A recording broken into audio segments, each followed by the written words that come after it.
So Chandrababu Naidu గారు cinema ఇండస్ట్రీతో ఎంత సఖ్యతతో ఉంటారో మనకు తెలిసిందే. సినిమా ఇండస్ట్రీ కూడా చంద్రబాబు నాయుడు గారితో అంతే సఖ్యతతో కూడా ఉంటారు. సో ఆ విధంగా ఇటు చంద్రబాబు నాయుడు గారి విషయంలో ఉంది. ఇదే ఇప్పుడు రేవంత్ రెడ్డి గారు కూడా ఫాలో అవ్వబోతున్నారు అంటూ తెలుస్తుంది సార్. అంటే ఆయన సినిమా ఇండస్ట్రీతో చాలా సఖ్యతతో వ్యవహరించాలని కోరుకుంటున్నారు. సినిమా ఇండస్ట్రీ కూడా తన పట్ల కూడా అదే తీరులో వ్యవహరించాలని చెప్పేసి ఆయన కూడా కోరుకుంటున్నారని, అందుకే ఆయన అక్కినేని అఖిల్ పెళ్ళికి వెళ్ళడం, లేకుంటే గద్దర్ అవార్డ్స్ ప్రకటించడం, అల్లు అర్జున్ గారికి కూడా బెస్ట్ యాక్టర్‌గా గద్దర్ అవార్డ్ ఇవ్వడం, ఇవన్నీ కూడా ఇండికేషన్స్ అని కూడా చెప్తున్నారు. మరి నిజంగా చంద్రబాబు నాయుడు గారిని ఈ విషయంలో అంటే సినిమా ఇండస్ట్రీ విషయంలో రేవంత్ రెడ్డి గారు కూడా అదే ఫాలో అవ్వబోతున్నారా? సో మీ ఒపీనియన్ ఏంటి సార్ దీనిపైన? అంటే రేవంత్ రెడ్డి ఒక డిఫరెంట్ అప్రోచ్‌తో వెళ్తున్నాడు మొదటి నుంచి. హ్మ్. అంటే ఆయన దేనికైతే దూరంగా ఉంటాడని ప్రపంచం అనుకుంటుందో అక్కడ దగ్గరగా ఉన్నట్టుగా కనిపిస్తాడాయన. ఇది చాలా విషయాల్లో మనకు అర్థమవుతుంది. ఆయన కనిపించేది, ఆయన వినిపించేది ఇవేవి కూడా పూర్తిగా 100% దాన్ని కన్సిడరేషన్‌లోకి తీసుకోనక్కర్లేదు. ఆయన వ్యూహం ఆయనకుంటుంది. చాలా వ్యూహాత్మకమైనటువంటి వ్యవహారాలు నడపడంలో ఆయన సిద్ధహస్తుడు అనేది ఆయన సీఎం అయిన తర్వాత, అంటే ముందు నుంచి ఆ ధోరణి ఉంది అతనికి. ఓకే. సీఎం అయిన తర్వాత ఇంకొంచెం ప్రస్ఫుటంగా కనిపిస్తోంది. ఆయన చాలా స్పష్టంగా ఈ మధ్య ఒక ప్రకటన చేశాడు. ఏది ఇప్పుడు ఈ ఆపరేషన్ కగార్లు వీటి నుంచి నక్సలిజాన్ని అణిచేయగలం, తీసేయగలం అనేది భ్రమ మాత్రమే అని చెప్పాడు ఆయన. ఇదే ముఖ్యమంత్రి ఇదే ముఖ్యమంత్రి కర్రెగుట్టల్లో ఆపరేషన్ జరిగినప్పుడు తెలంగాణ పోలీసు బలగాలు కూడా వెళ్ళి అక్కడ కూంబింగ్లో పాల్గొన్నాయి. కలెక్టర్ గారు మీరు దయచేసి, లేకపోతే ఎస్పీ గారు మీరు దయచేసి రెస్పాండ్ అవ్వకండి, సైలెంట్గా ఉండండి అని అనలేదు. కానీ ఖండించారు. ఖండనలు ఉంటాయి, సహకారాలు ఉంటాయి. ఇది ఆయన అంటే ఇది చెప్పాను కానీ అది నా వల్ల కాని పని అనే విషయం ప్రపంచం అర్థం చేసుకోవాలనుకుంటాడు ఆయన. ఇలా నడుస్తుంది. తను ఎలా ప్రొజెక్ట్ అవ్వాలని ప్రపంచం అనుకుంటుందో అలా ప్రొజెక్ట్ అవుతాడు. తను ఎలా పని చేయాలో అలాగే పనిచేస్తాడు. ఇలా ప్రతి పనిలోనూ చాలా వ్యూహాత్మకంగా వ్యవహరిస్తాడు ఆయన. ఈ ప్రాసెస్లోనే సినిమా పరిశ్రమతో కూడా, అంటే ఆయన అల్లు అర్జున్ వ్యవహారంలో ఆ రోజున పుష్ప 2 రిలీజ్ అయి సంధ్యా థియేటర్ తొక్కిసలాట, ఒక మహిళ మరణము, ఆ కుమారుడి అనారోగ్య పరిస్థితి, ఈ రోజుకి అతను పూర్తిగా సెటిల్ అవ్వని పరిస్థితి, కండిషన్. కాబట్టి ఆ సందర్భంలో ఎలా వ్యవహరించాలని ప్రపంచం అనుకుంటోందో అలాగే వ్యవహరించాడు. అప్పుడు ఒక స్పెక్యులేషన్ రావాలి. అంటే గవర్నమెంటు సీరియస్గా తీసుకుని అల్లు అర్జున్ని అరెస్ట్ చేస్తుందా లేదా? అరెస్ట్ చేశారు, కేసు బుక్ చేశారు, అరెస్ట్ చేశారు. అప్పుడు ప్రపంచం ఆయన్ని అంటే ఏది ఎక్స్పెక్ట్ చేస్తోందో అది చేసేయటం తాలూకా ఇమేజ్ వచ్చేస్తుంది ఆయనకి, ఆయన ఖాతాలోకి.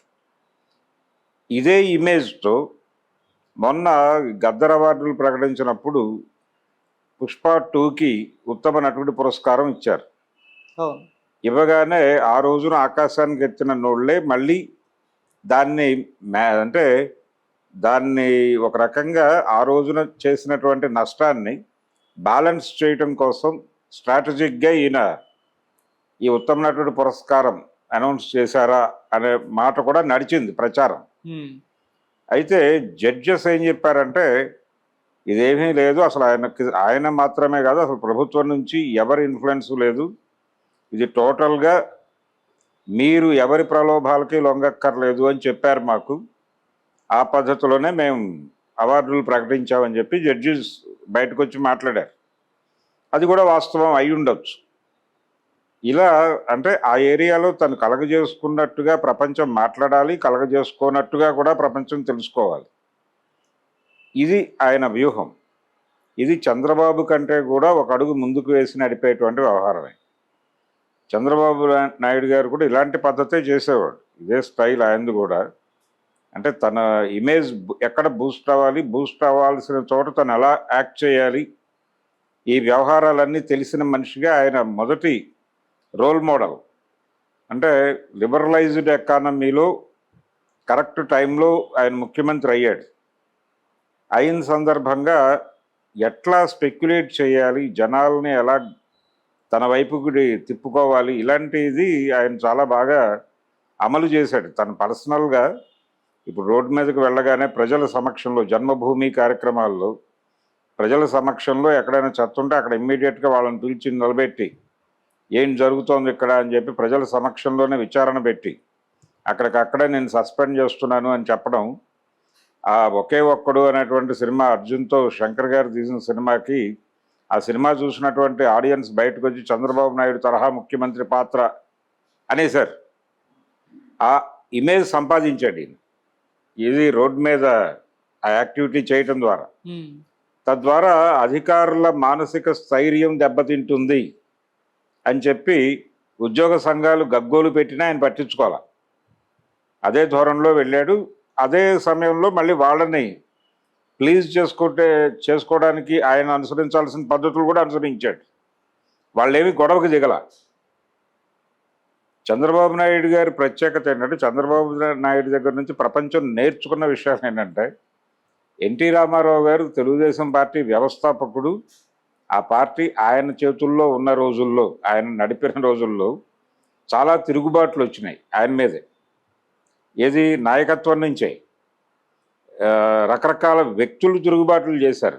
నన్నపనేని రాజకుమారి ఒకసారి తిరుగుబాటు చేస్తే, రేణుకా చౌదరి గారు ఒకసారి తిరుగుబాటు చేస్తే, ఉపేంద్ర గారు ఒకసారి తిరుగుబాటు చేస్తే, ఇలా నాదెండ్ల భాస్కర్రావు లాంటి పెద్ద తిరుగుబాట్లు, చంద్రబాబు నాయుడు గారి టైంలో వచ్చినటువంటి చంద్రబాబు నాయుడు గారు కీలకంగా వ్యవహరించిన తిరుగుబాటు, ఇన్ని తిరుగుబాట్లు ఉన్నాయి ఆయన దీనిలో. అంటే ఆయన ఒక స్టైల్ అనుకుంటే ఆ పద్ధతిలో వెళ్ళేవాడు. వీళ్ళని ప్లీజ్ చేయాలి, వాళ్ళని మంచి చేసుకోవాలి, ఇలాంటి కార్యక్రమాలు ఏమి లేవు అక్కడ. వ్యూహం లేదు, తనకు అనిపించింది చేసుకుంటూ వెళ్ళటమే. కానీ చంద్రబాబు నాయుడు చేతుల్లోకి తెలుగుదేశం వచ్చాక ఇప్పటి వరకు ఒక్క తిరుగుబాటు లేదు. అంటే ఎంత స్ట్రాటజిక్గా ఆయన కథను నడిపిస్తాడో మనకు అర్థమవుతుంది. అంటే అంత సమర్థుడైనటువంటి, అంటే కేసీఆర్ లాంటి తిరుగుబాటు కూడా ఆయన, కేసీఆర్ది తిరుగుబాటు. ఆయన బయటకు వెళ్ళిపోయాడు, దుకాణం పెట్టాడు, ఆయన సీరియస్గా ఫైట్ ఇచ్చాడు, ఓ పొలిటికల్ మూమెంట్ చేశాడు. అయినప్పటికీ కూడా ఇంత జరిగినా మళ్ళీ ఆయన చాలా కాన్షియస్గా 2009 ఎన్నికల్లో కేసీఆర్ని తనతో కలుపుకుని ఎన్టీఆర్ ట్రస్ట్కి కేసీఆర్ వచ్చేలాగా చేసుకోగలిగాడు చంద్రబాబు. ఎన్టీఆర్ వల్ల అది అయ్యే పని కాదు. ఓకే, అది వన్ సైడ్ వ్యవహారమే. ఒకే పద్ధతిలో తనకు ఏదైతే వినిపిస్తే అది చేసుకుని వెళ్ళటమే. అది పొలిటికల్ ఇది కాదు. ఈయన పొలిటికల్ ఎలిమెంట్ కాబట్టి ఆ పొలిటికల్ ఎలిమెంట్కు ఉండేటువంటి అన్ని లక్షణాలని చూసి నేర్చుకున్నాడు ఈయన. ఆకలింపు చేసుకుని దానికి ఇంకొంచెం అడ్వాన్స్ వెళ్ళి చేస్తున్నాడు. నాగార్జున గారి ఇంట్లో వివాహానికి, అఖిల్ వివాహానికి ఆయన ప్రత్యేకంగా వెళ్ళటం అనేది ఎందుకు చర్చనీయాంశంగా మారింది, ఎందుకు ఫోకస్ పెట్టింది ప్రపంచం అక్కడ అంటే, అసలు వెళ్తాడా వెళ్ళడా అని చర్చతో మొదలైంది. అది ఎందుకు ఆ చర్చ మొదలైందంటే, అన్కన్వెన్షన్ కూల్చివేత ఈ వ్యవహారం. నిజానికి కాంగ్రెస్ ఫ్యామిలీ అది. అక్కినేని నాగేశ్వరరావు గారు ఆయన జీవితాంతం కాంగ్రెస్తోనే ఉన్నాడు. అలాగే వైఎస్ రాజశేఖర రెడ్డి వీళ్లతో స్నేహ సంబంధాల్లోనే ఈయన నడిచాడు. ఎవరు? నాగార్జున కూడా. వైఎస్తో నడిచినటువంటి వ్యాపార వ్యవహారాలు, ఇతర లావాదేవీల సందర్భంగానే ఆయనకి జగన్తో టైఅప్ వచ్చింది. జగన్ని పార్టీ నుంచి పంపించేసిన తర్వాత ఈయన అనుకోకుండా అన్కాన్షియస్గా నిమ్మగడ్డ ప్రసాద్ వీళ్ళ నుంచి అటు ట్రావెల్ అవ్వాల్సి వచ్చింది. అప్పుడు కూడా చాలా వ్యూహాత్మకంగానే వ్యవహరించాడు నాగార్జున కూడా. అంత అంటే కాంగ్రెస్తోనూ అధికారంలో ఏ పార్టీ ఉంటే వాళ్ళతో సన్నిహితంగా ఉండటం అనేది నాగార్జున జీవితంలో కూడా కనిపిస్తుంది. చంద్రబాబు నాయుడు గారు జన్మభూమి అని ప్రకటించగానే రామారావు గారు ఉన్నంతకాలం తెలుగుదేశం పార్టీకి చాలా దూరంగా ఉండేవాడు నాగేశ్వరరావు. చంద్రబాబు నాయుడు చేతుల్లోకి తెలుగుదేశం వచ్చిన తర్వాత తెలుగుదేశం పార్టీకి సన్నిహితంగా మారాడు నాగేశ్వరరావు గారు. అక్కినేని నాగేశ్వరరావు గారికి ఎన్టీ రామారావు గారికి పురస్కారం ఇచ్చారు. ఓకే, తెలుగుదేశం పార్టీ అంటే గవర్నమెంట్ నుంచి ఇచ్చేటువంటి అవార్డు ఎన్టీఆర్ మెమోరియల్ అవార్డు మొట్టమొదటి తీసుకున్న నాగేశ్వరరావు గారు. అలా ఒక బ్యాలెన్స్ చేయటం. ఆ తర్వాత ఆయన జన్మభూమి కార్యక్రమం అనౌన్స్ చేయగానే చంద్రబాబు అక్కినేని నాగేశ్వరరావు గారు వారి స్వగ్రామానికి వెళ్ళి ఆ గ్రామంలో పనుల్లో తాను పాల్గొని జన్మభూమి కార్యక్రమాల్లో నేను పాల్గొంటున్నాను, ఇది అద్భుతమైనటువంటి కార్యక్రమం అని చెప్పి అక్కడ మాట్లాడాడు. అక్కడి నుంచి నాగార్జున గారు కూడా చంద్రబాబు నాయుడుకి అనుకూలంగానే చాలా సందర్భాల్లో వ్యవహరించాడు. ఆ తర్వాత వైఎస్ రాజశేఖర రెడ్డి సీఎం అవగానే ఆ క్యాంపులోకి తను చొరవగా వెళ్ళిపోయాడు. ఆ వెళ్ళిపోవటానికి పాత తన తండ్రి గారికి కాంగ్రెస్కి ఉన్నటువంటి రిలేషన్ని వాడారు. అంత వ్యాపారాత్మకమైనటువంటి వ్యవహారాన్ని నడిపినటువంటి నాగార్జున అక్కినేని కుటుంబానికి సంబంధించినటువంటి ఆస్తుల మీదకి ప్రభుత్వం వెళ్ళటం అంటే ఎన్టీ రామారావు గారు అన్నపూర్ణ స్టూడియోస్ మీదకి వెళ్ళినట్టుగా చూశారు. కానీ ఎన్టీఆర్ రాజీ పడలేదు.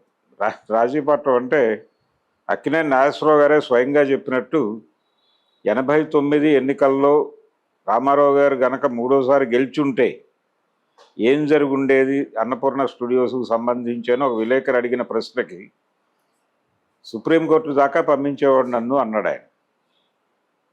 అంటే ఆ తర్వాత వచ్చినటువంటి అంటే 89 ఎలక్షన్లో ఆయన ఓడిపోవడంతో కాంగ్రెస్ ప్రభుత్వం వచ్చింది. చెన్నారెడ్డి గారు సీఎం అయ్యాడు. చెన్నారెడ్డి గారితో ఈయనకు సన్నిహిత సంబంధాలు ఉన్నాయి.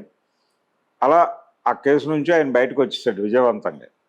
ఆ తర్వాత 94లో తిరిగి రామారావు గారు సీఎం అయినప్పటికీ సీఎం అయినప్పుడు మళ్ళీ రామారావు గారితో స్నేహం చేయడానికి ట్రై చేశాడు. ఓకే. ఆయన ఇంటికి భోజనానికి పిలవగానే వెళ్ళారు వీళ్ళందరూ.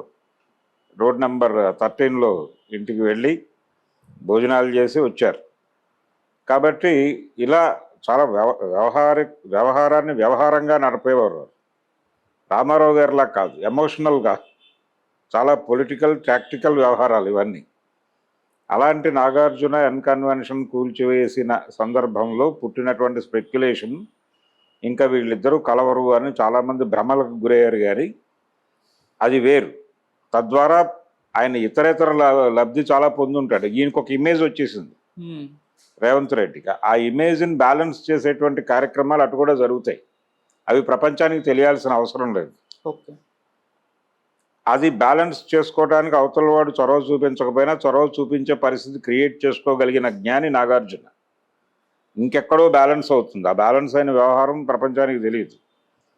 అయిపోయింది. క్లియర్ అయిపోయిన తర్వాత జరిగిన ఈవెంటే పెళ్ళి. ఓకే. సో పెళ్లి సమయానికి వాళ్ళు క్లియర్. కానీ ప్రపంచం విషయంలో క్లియర్ కాదు. ప్రపంచం వాళ్ళని పాత కళ్ళద్దాలతోనే చూస్తోంది.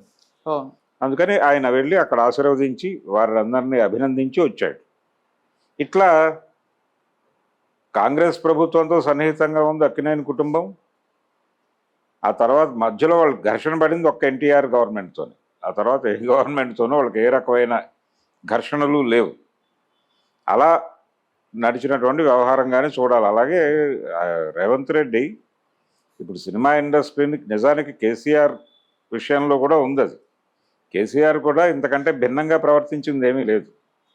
ఉద్యమ కాలంలో ఆయన చాలా క్లియర్గా తెలంగాణ సినిమాని ఎమర్జీ చేస్తాం, ఆంధ్ర సినిమాయే నడుస్తోంది ఇక్కడ, సినిమా అంటే ఆంధ్ర జీవితమే కాదు తెలంగాణ జీవితం కూడా ఉంది, మేము రామోజీ ఫిల్మ్ సిటీని 1,00,000 నాగళ్లతో దున్నించేస్తాం అన్నాడు. తర్వాత రాచకొండ గుట్టల్లో ఫిలిం సిటీ ఏర్పాటు చేసి తెలంగాణ సినిమాకి అంకురార్పణ చేస్తాను అని చాలా పెద్ద మాటలు మాట్లాడాడు. ఆ మాటల వెనకాల చాలామంది తెలంగాణ సినిమా కళాకారులు దళం కట్టి నడిచారు. సీరియస్గా ప్రకటనలు ఇచ్చాడు. ఎన్ శంకర్ లాంటి వాళ్ళు అయితే చాలా కాన్షియస్గా ముందుకు అడుగు వేశారు. ఇంత జరిగిన తర్వాత తెలంగాణ ఆవిర్భవించిన తర్వాత ఇవేవీ జరగలేదు. రామోజీ ఫిలిం సిటీని 1,00,000 నాగళ్లతో దున్నించలేదు. అలాగే రాచకొండ గుట్టల్లో ఫిలిం సిటీ నిర్మాణము జరగలేదు. ఇంకొక దారుణమైన విషయం ఏంటంటే తెలంగాణ ఉద్యమ కాలంలో తెలంగాణ సినిమాని ఎమర్జీ చేయాలి అని బలంగా వాదించి ఉద్యమించినటువంటి దర్శకులు అలాగే ఇతర సినీ కళాకారులు 2014 తెలంగాణ రాష్ట్రం అంటే మొదటి ఎన్నిక జరిగింది. అంతకుముందే రాష్ట్రం ఏర్పడింది. రాష్ట్రం ఏర్పడిన తర్వాత రాష్ట్ర నిర్ణయం వెలువడిన తర్వాత ఒక్క సినిమా కూడా డైరెక్ట్ చేయలేదు, ఒక్క సినిమా కూడా తీయలేదు. దీన్ని ఎలా అర్థం చేసుకోవాలి అనేది అంటే ఈ మేనేజ్మెంట్ అనేది ఇండస్ట్రీ నుంచి నడిచింది. ఛాంబర్ కూడా ఆంధ్ర ఛాంబర్ అన్నారు ఆ రోజున. ఇప్పుడు ఫిలిం నగర్లో ఉన్న ఛాంబర్ అది ఆంధ్ర ఛాంబర్, అది విజయవాడ పంపించేయాలని మాట్లాడారు. యాక్చువల్గా దీనికంటే పాత ఛాంబర్ అక్కడ ఉంది విజయవాడలో. మెడ్రాస్లో ఇండస్ట్రీ ఉన్న రోజుల్లో విజయవాడ ఛాంబరే ఛాంబర్ ఏపీకి సంబంధించి. ఎందుకంటే డిస్ట్రిబ్యూషన్ నెట్వర్క్ అంతా అక్కడ ఉండేది కాబట్టి అక్కడే ఛాంబర్ నిర్మాణం జరిగింది. ఓకే. ఆ తర్వాత కదా ఇది వచ్చింది ఇక్కడ ఛాంబరు. సో ఇంత వ్యవహారం ఉంది. అలా చూసినప్పుడు అంటే ఈ తెలంగాణకి సంబంధించి కేసీఆర్ ఎలా బిహేవ్ చేశాడు, రేవంత్ రెడ్డి గారు ఆయన సన్నిహితంగానే ఉన్నాడు సినిమా వాళ్ళతో. ఆయన ఎప్పుడు ఘర్షణాత్మకంగా లేడు. కేసీఆర్ కూడా జగన్ ఉన్న కాలంలో కూడా కేసీఆర్ చాలా ఫ్రెండ్లీగా, నిజానికి సినిమా వాళ్ళు అందరూ అన్నారు తెలంగాణ ప్రభుత్వం ఫ్రెండ్లీగా ఉంది, ఏపీ గవర్నమెంట్ మమ్మల్ని ఇబ్బంది పెడుతోందని మాట్లాడారు కదా అందరూ. ఇప్పుడు తెలుగుదేశం కూటమి ప్రభుత్వం రాగానే మాకు అక్కడ కూడా ఫ్రెండ్లీ ప్రభుత్వం వచ్చిందన్నారు. మధ్యలో పవన్ కళ్యాణ్ గారు ఏదో చిన్న ఈ హరిహర వీరమల్లు డేట్ దగ్గర చిన్న ఒక మాట బయటకు వచ్చింది, కానీ లేకపోతే అదర్వైజ్ వీళ్ళందరూ స్నేహంగా ఉన్నవారే. మాకు స్నేహం వర్ధిల్లుతోందని అల్లు అరవింద్ గారు మొన్న మీడియా ముఖంగానే చెప్పాడు. మేము కలిసి అందరం వెళ్ళి ఉండకపోవచ్చాము కానీ విడివిడిగా అందరం కలిసాం అని చెప్పాడు ఆయన. ఆయన కూడా కలిశాడు. వాళ్ళ స్టూడియోకి వచ్చాడు కదా చంద్రబాబు నాయుడు గారు. చంద్రబాబు నాయుడు గారు బావమరిదితో షో పెట్టి ఆయన్నే గెస్ట్గా పిలిచి తన ఆఫీస్లోనే ఆయన ఫెసిలిటేట్ చేసిన చరిత్ర ఉంది కదా అరవింద్ గారికి. సో ఎవరికి వాళ్ళకి చంద్రబాబుతో సాన్నిహిత్యం అనేది ఎవరికి వాళ్ళు ప్రూవ్ చేసుకోవడానికి ఎవరి ఛానల్లో వాళ్ళు ప్రయత్నం చేశారు. ఇప్పుడు రేవంత్ రెడ్డి గారు కూడా అంటే తను సీఎంగా తనకు కావాల్సినటువంటి ఇమేజ్ని తీసుకోవాలి. ఇన్ ది సేమ్ టైం అవతల వాళ్ళు తీవ్రంగా సఫర్ అవ్వకుండా కూడా బ్యాలెన్స్ చేసుకోవాలి.